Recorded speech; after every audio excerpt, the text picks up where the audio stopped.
Hey guys, how are we doing? So welcome back to another episode on the Fontana podcast. It's been a long time, no speak, no see.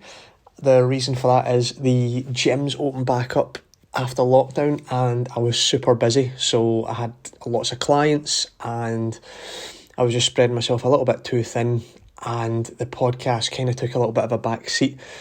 But a lot of people have been asking for more podcasts, more guys on the episode, more athlete interviews, and those will be coming in the next couple of weeks. We'll get a good few athletes, we'll get a good few guests to have on board to pick their brain and see how they're doing in the 2020 year. So it has been, this year has been all over the place, hasn't it? It's been up, it's been down, it's been side to side, it's been an absolute crazy roller coaster, and a lot of us have went through spouts of supreme motivation and using lockdown as a reformed athlete to become run like your most mileage because you're maybe you can be a professional now because you're sitting at home and you're working from home and you want to get the miles in. And then there's other people who are maybe just feeling a little bit deflated because there's just no races around. It's all elite only races, which is really tough for a lot of people. The mass participation races have all been sort of pushed to one side, and some people are thinking, well, some races going on is better than no races going on. I mean, I think there's a little bit of a mixed opinion with that. It's easier for elite athletes to say that than the mass participation athlete, looking at they're missing out on an opportunity, even though they're training just as hard relatively to their fitness, that they're missing out on opportunities and chances to show their true self and their true fitness. So it's been a really tough year, and personally as well for me, even somebody who's so motivated, so focused, so determined, 24/7, 365. It's been a very, very tough year for myself as well, and meaning tough has been the amount of injuries that I've sustained this year. Through the start of my, sort of 2020 campaign was because I was rushing to get ready for a marathon. I was rushing to get ready for London, and, that fell through. And thank goodness it fell through, because I pulled my hamstring, just about 3 months out from the event. And then, go through the injury with that, come back, I was a little bit stupid, rushed the process, then pulled my calf muscle, and that was me kind of thinking, right, okay, I'm gonna be sensible. I'm gonna, instead of running 110 to 115 miles a week, I really need to look at myself. I really need to understand why these things keep happening. And I built from, say, 45 miles a week. Each week I've only been adding 10% to my weekly mileage, so but I'll go to the closest 5. So say 45 miles a week, 10% is 4.5 miles. So then I'll bump it up to 50, then I'll stay at 50, and then I'll bump 10%, and then I'll go to 55, and I'll still do 3 weeks up and 1 week down. So if I do 45, 50, 55, I'm then going to try and come back down to around 50 to 45 miles to just allow my injury, my body, just that chance to recover, because it's not been maybe training for about 3-4 months. And this cycle was working great, I had 4 months out, I went through lockdown just cross-training on the bike, and I bought myself a spin bike because I couldn't be one of those guys putting Ferry Up liquid on his kitchen tiles and running in one spot for, whatever it was. I'd probably end up slipping my arse and having another injury, to be honest. So I decided to buy a spin bike, invested about £400-500 in a spin bike. I know people might think that's madness, but at the end of the day, you go mad sitting still. I kind of look at, the spin bike as an investment, where if you're injured and you want to stay fit, well, you've got to do something about it. You can't just sit there and complain that, there's nothing there, and lockdown stopping this and lockdown stopping that, and getting into that victim mentality again. Like, it's you against the world, it's you against COVID, and it just becomes very vicious and very negative. And it's at the end of the day, I call it an excuse. If you are sitting on the couch getting injured, but you've got money in your bank account, you're probably listening to my podcast on a £1,000 device, $1,000 device, but yet you won't invest a couple £100 in a spin bike or a rowing machine, or maybe a used spin bike. It doesn't even have to be brand new, just to keep yourself going. It's a really weird concept when you start thinking about it there, when you can so easily invest in a new TV, a new iPhone, a new laptop, a new iPad, a new couch, a new dining table, a new Christmas tree, you see what I'm going here? But then when it comes to, right, well, you're pissed off that you're not training, but you won't fork out and invest in something that's going to help keep you, one, fit, and two, lean, because these are the two things that you need to manage when you get back from an injury. If you've not been training properly, you're going to be a little bit heavier, and you're also going to be a lot unfitter. So if you want to try and prolong keeping your fitness for as long as possible that you had before you got injured, then you've got to bite the bullet sometimes and invest in things and look at things from a different perspective than, oh, why do I need to do this? Or I don't need to do that. It's like, well, if you don't feel you need to, then don't complain that you're not where you are because of the investment in the resources that you didn't invest in at the start. So that's probably a little rant there where I hear a lot of people talking about, especially in the gym, where people love to lift weights and get strong and want to get massive, and then lockdown comes and they say, oh, I just went off it, man, I just boozing and I was taking drugs and that's it. And I'm going, right, what the fuck? Like, come on, what was your backup plan? Oh, well, if you can spend all that money in alcohol and cocaine or whatever it is, invest it in a set of weights, invest it in a bench, invest it in a barbell, invest it in, weight plates. Like, come on to fuck. Like, get a grip of yourself. We're so easy to invest in things that give us hits short term than things that give us hits long term. So it just frustrates me that when people say they want it bad, they don't really want it bad if they're willing to put money into certain things that aren't actually going to benefit their health and benefit their fitness or benefit their optimal performance physiologically, but will throw money down the drain at things that, are frivolous and just for entertainment. So, yeah, you can see that really gets in my gut.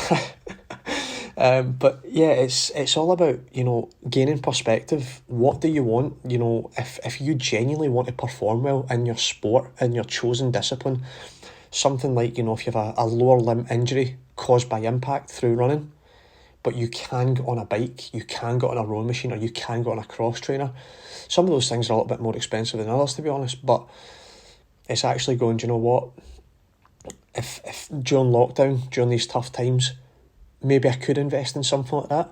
Maybe I could get a second-hand thing. If you buy it brand new, then maybe you punt it after you've not, you're injury-free and you've got no ailments in your body again. But it's you making a choice whether you want to move forward with your training or you want to move back, and that's completely up to you. But you can't moan at your other half. You can't, if you're a female athlete, you can't moan at your husband. If you're a male athlete, you can't moan at your wife or your other partner, whatever it is, your family, your friends, for the wrong decisions that you have made. You can't then take it out on them because you're pissed off at the fact that you couldn't make a decision between umming and on over whether you should get something to help keep you ticking over during your injuries, through lockdown, through gyms being closed, through the weather being bad, through it being dark, through it being icy, through it being wet, through it being windy. We are in Scotland. If you're, anywhere, if you're at the age where you can understand what I'm talking about, you've been on this planet for long enough to understand that between the months of, October, November, all the way through to February, March, is going to suck shit. Like, we wake up and we always somehow get surprised that the weather's so shit. No, it's been happening our whole entire life cycle. You know what's happening, you know what's coming. If you know you can't stand the cold weather and you know that circuit breakers are going to happen, get prepared. Get prepared. That's like, prepare to fail. Sorry, fail to prepare. Prepare to fail. So yeah, rant over there. But back to, the training aspect and the injury. I was on such a good running streak. I was up to around 80 to 85 miles a week. I was training really, really well. I was starting to get my tempo runs down to 5 minute mile pace again. And I was absolutely loving life. I'd actually joined my club, Inverclyde. I drove through to Greenock. I drove 40 minutes there, 40 minutes back to train with them on a Tuesday and a Saturday, just for that little bit of company. Because I've been struggling through lockdown. I've been struggling actually quite a while, training on my own since I've came back from America. For maybe about a year and a half coming back from America. It was completely fine for me to train on my own every single day. More often than not, maybe some Sundays I would meet up with some people and do my long run. But when you're training for the marathon, nobody wants to run, 20, 22, 24, 26 miles with you, or do, 22 times a K on, K off, or, 10 mile sub threshold and then 5 times 1 mile at marathon pace. Like, nobody in their right mind is doing that when they're training for the 1500 or the 5k or the 10k. So it was a bit of a lonely road for a while. Sometimes I would jump in with some athletes. Another Glasgow athlete would be Max Mallarvey. If he came through from Edinburgh, we would always link up for maybe 4, 5, 6 weeks and train together. But it would then leave maybe dry spells of 3, 4, 5, 6, 7 months of me just knocking it out on my own.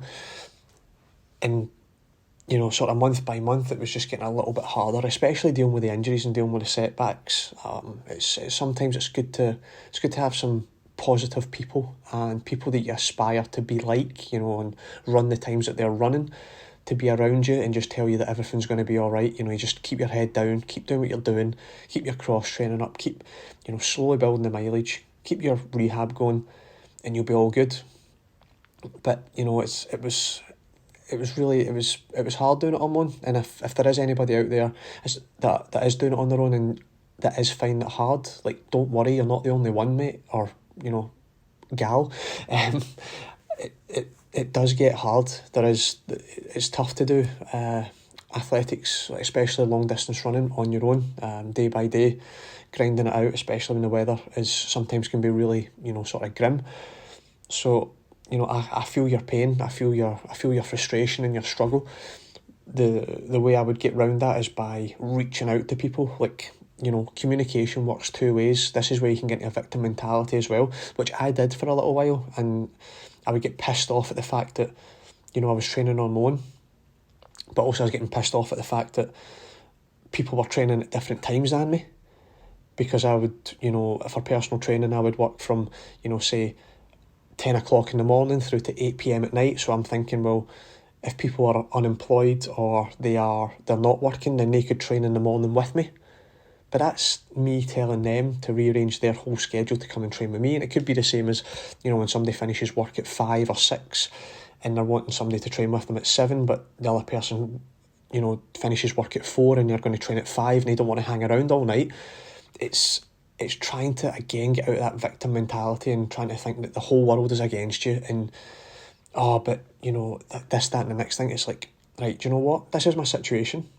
Either I can change to then fit somebody else's schedule because nobody's fitting in with me, or again, you go on and you go at it on your own and you kind of don't complain because you're not willing to change, and the person that you're trying to maybe bring into your training or bring in as a training partner has also got their routine just like you have. So you've got to kind of look at it from two perspectives, and then have that understanding that other people have lives as well. And again, not everybody's out there to just accommodate the one person and the one work schedule and the one sort of training cycle. So the communication works two ways, guys. So you pick up the phone, you WhatsApp, you text, you speak to your friends, you reach out, you fancy going a run, or even if you've got a friend that likes cycling, hey mate, I know you're going to cycle along the canal, do you fancy pacing me in the bike? We get a quick catch up, get a coffee afterwards, buy them a coffee, buy them some lunch or whatever to say thanks for, spending an hour and a half with you on the bike and poor weather conditions. If somebody doesn't want to go the full distance with you, say you want to do, a 20-mile run, but somebody says, I'm actually only going to go 13, 14 today. You go, right, well, what I'll do is I'll run and meet you, and then we'll do 14 miles together, and then I'll run back. Just trying to look at different ways to look at stuff to make sure that you're facilitating both parties instead of always just trying to go, well, if it's not going to facilitate me, then, well, I'm just going to bin that idea. So for a little while, I was in that mindset, and I was allowing work to basically dictate whether, I could go and train with somebody or not train with somebody, or basically do what I love to do. I love my coaching, I love personal training, I love coaching my clients and, being at the gym. But there's also got to be me time where you've got to take care of yourself before you can take care of others. And I was saying no to me time to benefit everybody else. And that was actually coming at a cost where I'd becoming frustrated, I'd become quite cranky, quite snappy, and just kind of thinking that the world's unfair and I've got it worse than everybody else, when really, I bloody don't. I've got a great life, and when you just take a wee step back and understand that, like, maybe sometimes me or you at the other end of it listening to this has the problem and not the other people that you feel that aren't wanting to join in with you, they're the problem. You might start to think a little bit differently and think, right, well, how can I work this out that we can get the best of both worlds? So I decided to reach out to the Inverclyde group.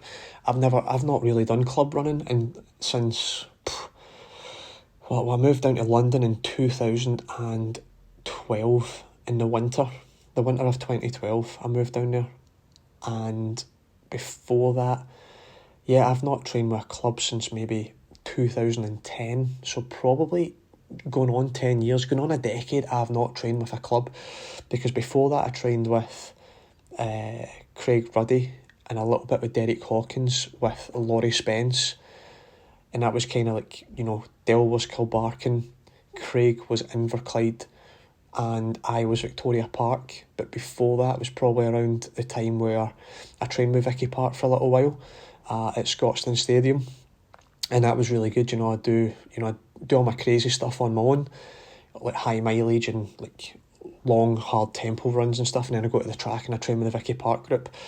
But it's something that we don't.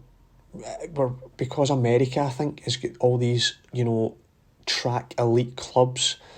It's now, and I guess in the UK as well, we've got all these sort of like little mini groups that all meet up with each other from different clubs with a coach, and they maybe have a slightly elitist mindset where they kind of look down upon the club training, and they want to all one person from one club, one person from another club, all want to meet up. They don't want to train with a club, but they want to train at basically at the same location but with a different coach, and that's fine. I get that, but what I'm trying to get at there is, like, never diss anybody's coaching, and don't diss club coaching, especially when the club that I'm with, Inverclyde, is such a strong endurance group and had such a strong basically history in endurance and middle and long distance running. So I decided for the first time in 10 years to actually start doing club training again, going down to the club. Sometimes it was Johnny Glenn was there, sometimes he wasn't, so I might have been the top guy in the group. Then there'll be some days where I wasn't the top guy in the group because Johnny was there, and sometimes it was great to chase Johnny Glenn, and sometimes it was great for other people to chase me, and it just worked out really, really well. I really enjoyed the club sessions. I'm gutted that I've picked up a little bit of a niggle. Still being sensible, that's the sort of the harsh reality of life, is that you can do everything right, you can train right, you can eat right, you can sleep right, you can have your mileage, not too high, not too low, and sometimes life just throws a little curveball your way, and that's what's happened to me. So that's kind of how I'm talking in the past tense with the Inverclyde sessions, but I can't wait to keep doing this rehab for my posterior tibialis to heal itself back up, and then get back over there and train with the guys again. I've really loved, being back at the club and just people to warm up with, people to train with. Even if I'm in front of people, when we do like out and backs, then we turn round and then I can run back and we can catch each other and, motivate each other as one's going by and the other one's trying to keep the gap and stuff. It was such a good environment. So yeah, just now during this second lockdown, it's been tough that, one, because Glasgow's in tier 4 and we can't travel out to certain areas, training on my own. But again, on the sprint bike, again, because I'm injured, I'm not really doing training sessions. I'm just doing small runs to try and keep myself ticking over and not lose that fitness that I was quite excited about, the opportunity of maybe a race popping up through lockdown or after lockdown. But again, these things happen, we take them on the chin and we move forward. And I bet there's more people out there like me who have been training well and they've got a wee niggle, and it's derailed their motivation, it's derailed their discipline. But my biggest bit of advice for that is just stay the course. Please don't, lose that discipline because you're injured and you feel like it's going to negate all the hard work that you've done. If you keep cross-training, if you keep doing your rehab, if you keep gradually loading the area that's sore in a sensible way, you will get back and this will be a distant memory. I promise you that. What happens all the time when we get injured? We always think it's the end of the world when we're in the moment. And then 3, 4, 5, 6 weeks into full training, we forget the pain that we were going through when we were injured, and we relish the flow and how our body's finally moving properly and our energy systems are working at a high tempo and we're getting back to where we once were and where we want to be. So please just hang in there. Don't give up just because of the environment that we're in just now in terms of lockdown and COVID. We can use all these things as an excuse, but that's only going to hurt you later when lockdown and COVID goes away, when races do start up and you're not ready because you've never done the work required of you right now when injured to keep you fit, to keep you lean, keep you strong and robust for when you get back to putting your feet on the ground and building that mileage back up. So this was a rant / motivational / welcome back to the Sean Fontana podcast / giving you future updates on who hopefully will be on the podcast later. So I'm not too sure. This is a mongrel amalgamation of many different things, and hopefully people picked out snippets of things. They maybe probably disregarded some stuff. Pardon the French as well during there. I've got a potty mouth, but that's just me. When I get rolling, I get super into, a rant or whatever. I'm going to swear. I'm going to drop an F-bomb or whatever. So, but I'm back. I'm going to try and keep podcasting at least on a weekly basis, one a week. I think we'll definitely be able to get in, guys. I'm pushing for that. Let me know if you enjoyed this podcast. Let me know if you learned anything from this. Let me know if it helped spark that fire back in your belly. And then that motivation in your mind to not give up. Do not submit to the tough times, guys, because we're in it together. You, me, everybody listening to this, we're all in this together, and we've got to grind and we've got to graft and we've got to keep pushing forward. That's the only things we can keep doing. Control the controllables. You can control your thoughts. You can control how you respond to certain situations, and you can control how hard or how easy or how often you train. You can control these things. You can still control a lot of stuff even when you're injured. All right, so hopefully this has helped keep people focused, keep people determined, keep people disciplined and committed to this grind. Running is a tough sport. Let's not, beat around the bush here. Let's call a spade a spade. Running is a tough, bloody sport. I watch these things on Amazon Prime, like the All or Nothing series with the NFL and all these sort of things, and I'm just going, these fuckers don't know what hard training is. These guys don't, yeah, it's physical. Yeah, they get hit. But Jesus Christ, they're off the pitch more than they're on the pitch. They're on the pitch for 15 seconds and then another team comes on and takes their place. We are out there grafting and hustling and grinding on our own with, our training partners, behind closed doors, in the dark, outside, in the grim weather, getting after it, suffering for what we desire, and whatever that may be. It may be a personal best, it may be just for mental health, it may be for a national vest, it may be for a medal, it may be for a discipline, it may be to run a certain marathon or qualify for a certain marathon in your age group, it may be whatever, but it will not happen if you do not keep cross-training and keep moving forward during your injuries during this lockdown. Do not make an excuse, guys, alright? So please comment below what you thought of this one, share, subscribe to the channel, do all that good fun stuff. Maybe even go and visit my website where I do some blogs as well, www.fontanafit.co.uk. I've got my YouTube channel there as well with all home workouts that you can do if you are injured, if you are struggling for motivation because the gyms aren't open. Get on there, get on my YouTube channel, Sean Fontana. Get on there, get burpeeing, get squat jumping, get crunching, get planking, get lunge jumping with me. I take you through the whole exercises that are around 30 minutes long. Get a good sweat on, lose that beef, get strong, get lean, and let's get after it. Over and out, guys. See ya.